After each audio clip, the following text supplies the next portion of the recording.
आज हम लोग जो पढ़ रहे हैं वो है लाइन ज्योमेट्री। ज्योमेट्री का एकदम से बेसिक बेसिक बातें। और दो समांतर रेखाओं को एक तिरछी रेखा काटेगी तो कौन कौन सा कोण बराबर होगा, ये हम लोग पहले वाले क्लास में पढ़े हैं। एक बार हम रिपीट कर देते हैं क्योंकि सारा क्वेश्चन इसी को बेस बना के हम लोग को बनाना भी है। तो दो समांतर रेखा ऐसे है और एक तिर्यक रेखा ऐसे काट रही है। इसको आप एक लीजिए, दो लीजिए, तीन, चार, पाँच, 6, 7 और 8।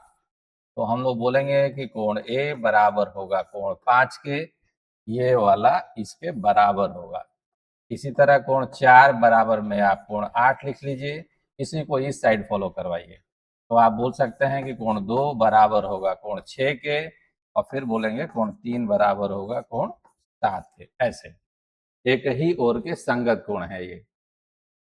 फिर आप बोलेंगे कोण 4 ये वाला इसके बराबर होगा। इसको बोलते हैं अल्टरनेटिव एंगल है, एकांतर कोण, ये आपस में बराबर होते हैं। इसी तरीके से कोण 3 बराबर में आप कोण 5 भी बोल दीजिए, ये भी एकांतर ही कोण है, इसलिए आपस में बराबर होंगे। कोण 3 प्लस में कोण 6, ये वाला कोण और ये वाला कोण, ये इंटीरियर एंगल है, इसको जोड़ने पर 180 आना आएगा। इसी तरह कोण 4 और कोण 5 को जोड़ेंगे तो 180 ही आएगा। इतना सारी बातें आपको लाइन ज्योमेट्री बनाते वक्त ध्यान रखना चाहिए। साथ साथ में कोण 1 बराबर होगा कोण 3 के, इसको बोलते हैं सम्मुख कोण है। फिर कोण 5, कोण 7, कोण 6, कोण 8 ऐसा करके इसका भी हम लोग इस्तेमाल इस पूरे क्वेश्चन में करेंगे। तो एक एक क्वेश्चन देखते हैं और समझते हैं कि कौन कौन सी बातें लागू हो रही हैं। तो पहला वाला क्वेश्चन हमारे पास है कि ए बी और सी डी समांतर है, यानी ये वाला लाइन और ये वाला लाइन समांतर है। तो एक तिर्यक वाला रेखा खोजेंगे जो दोनों को कट कर रहा हो। तो ये लाइन को अगर मैं ऐसे बढ़ा दूं और इस लाइन को ऐसे बढ़ा दूं तो मुझे वो लाइन मिल गया, ये वाला। अब कौन कौन सा एंगल हम लोगों के पास है, तो देखिए ए बी सी, यानी ये वाला हमारे पास 70 है। तो अभी हम लोग पढ़ रहे थे तो कि दो समांतर रेखाओं को एक तिर्यक छेदी रेखा काटेगी तो एकांतर कोण बराबर होते हैं। तो अगर ये 70 है तो निश्चित रूप से ये भी 70 होगा। टोटल ये टोटल 70 होना चाहिए। क्यों होना चाहिए? एकांतर कोण होने की वजह से होना चाहिए। अब इस लाइन को थोड़ा सा हम लोग आगे बढ़ा दें तो ये 140 है तो ये 40 होना चाहिए। क्यों? ये स्ट्रेट लाइन है, स्ट्रेट लाइन 180 का होता है, इसलिए होना चाहिए। अब आप देखिए कि ये लाइन और ये लाइन भी समांतर है, तो इसमें भी एक तिर्यक छेदी रेखा है, एक ये वाली।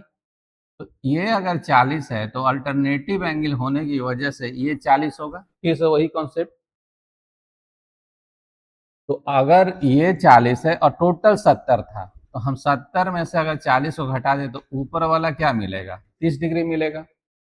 तो इसलिए इसका आंसर कौन सा हो जाएगा? बी हो जाएगा। कोई दिक्कत नहीं है। अब दूसरा वाला क्वेश्चन देखते हैं। ये वाला, इसमें इसने कहा कि ये वाला लाइन और ये वाला लाइन समांतर रेखा है। तो फिर से एक तिर्यक छेदी रेखा हम खोजेंगे। तो अगर इस लाइन को थोड़ा सा स्केच कर दें और इसको थोड़ा सा आगे बढ़ा दें तो ये वाला 80 और ये वाला 80 आपस में बराबर होगा, एक ही ओर के संगत कोण होने की वजह से। अब यहाँ पर आपको एक थ्योरम याद रखना चाहिए, नहीं भी याद रखेंगे तो बन जाएगा वैसे। जैसे ये 80 है तो ये स्ट्रेट लाइन है, तो ये कितना हो जाएगा? 100। त्रिभुज के तीनों कोणों का योग 180 होता है, तो ये 100 है, ये 30 है, 130, तो ये कितना हो जाएगा? 50। तो आपको आंसर देना चाहिए सी। कोई दिक्कत नहीं। दूसरी बात, ये कॉन्सेप्ट है। अब अगर कोई भी एक त्रिभुज है ऐसे और इसको आपने बाहर बढ़ा दिया है तो इसको बोलेंगे एक्सटेरियर एंगल। अब मान लीजिए कि अगर ये एंगल x है और ये y है तो ये जो होगा वो x प्लस वाई होगा। बहिष्कोण दो सम्मुख अंतःकोणों के योग के बराबर होता है, मुझे ये याद है। अगर मुझे ये याद है तो अगर ये 80 था तो इन दोनों को जोड़ने पर 80 आना चाहिए था। ये 30 हो गया तो ये ऑटोमेटिक सी बात है कि 50 होगा। ये आपको थ्योरम याद रहेगा तो आप बनाएंगे। थ्योरम ये है। और नहीं भी याद रहेगा तो हम कैसे इसको स्ट्रेट लाइन ऐसे खींच के बना लिए, वैसा करके भी आप बना सकते हैं।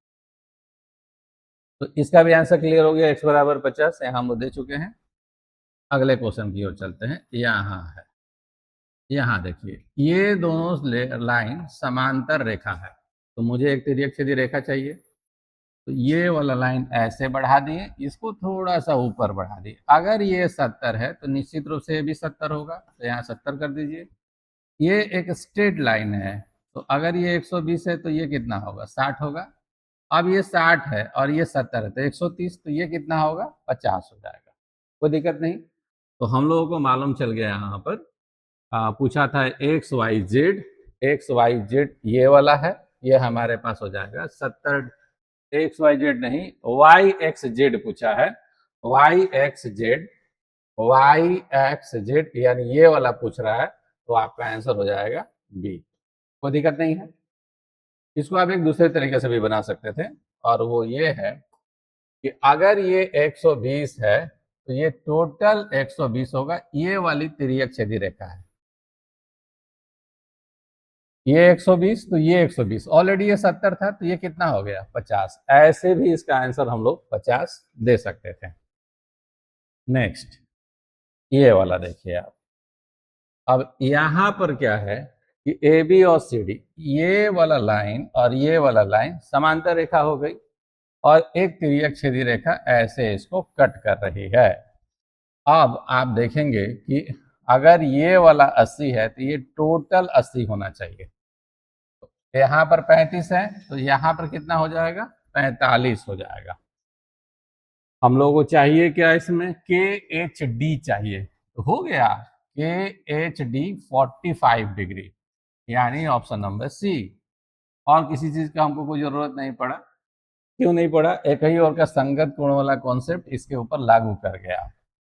इसको देखते हैं अब अगले को। यहाँ देखिए, अब इसमें ये दो समांतर रेखा है और ये दोनों एक ही ओर के संगत कोण है। हम लोग पढ़े हैं इसको, एक ही ओर के संगत कोण आपस में बराबर होते हैं। तो इसका मतलब 3x माइनस 15 बराबर 2x प्लस 15 होगा। ये माइनस 15 जब इधर जाएगा तो 30 हो जाएगा, 2x जब इधर आएगा तो सिर्फ x बचेगा, तो x का वैल्यूएशन कितना आ गया, 30। ऑप्शन नंबर बी आंसर हो गया। देख रहे हैं ना कितना आसानी के साथ बन रहा है। अगर आप कुछ बेसिक बातों को दिमाग में रखे हैं तो क्वेश्चन बहुत ही आसान होता है लाइन ज्योमेट्री का। अब ये दोनों समांतर रेखा है और ये दोनों इंटीरियर एंगल है, तो हम लोग पढ़े थे ना कि इंटीरियर एंगल का योग जो होता है वो 180 होता है। इसका मतलब इन दोनों को जोड़ के 180 आना चाहिए।